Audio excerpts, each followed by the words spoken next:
but things add up. Yeah. And what he's talking about, like when he was fighting Tony, it was that the amount of damage that he took in that Tony fight was more than he basically took in any fight there was. Ever. And most of them put together.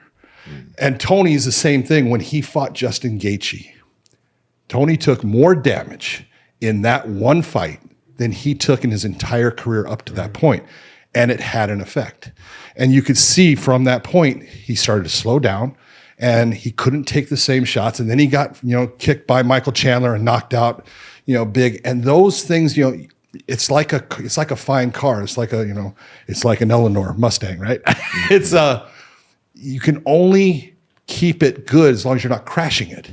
But when it's getting crashed, it's starting to diminish and things are starting to slow down.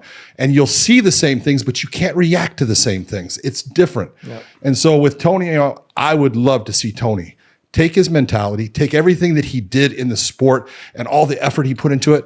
If he does those same things in a different direction, be it training, be it being a coach or any of those things, he's going to be a success.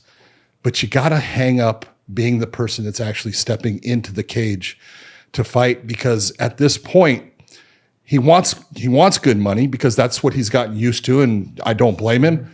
But if you're the UFC or another promotion will try to use him and use his name to try to get somebody that they want over to say, oh, look, he beat the UFC guy, the ex-interim champion and Tony Ferguson.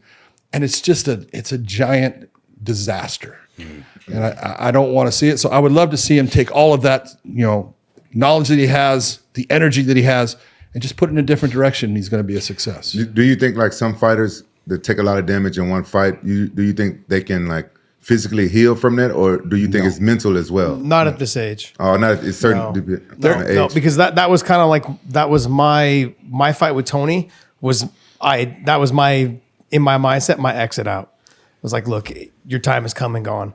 Like, I had taken a lot of damage. I was able to complete the whole 3 rounds, but just knowing that I had never taken that amount of damage in any fight before, ever. And just seeing like where I was afterwards, I tell this story all the time. I went back in the locker room and they had to stitch me up. I had a bunch of like Mercedes-Benz cuts from elbows, like right here in the front. That's why I'm balding. Okay. But it was, but like, why are you pointing at me when you say that? Because underneath the hat. But then I had another cut here. It had like 28 stitches and then 4 on the inside because it was so deep.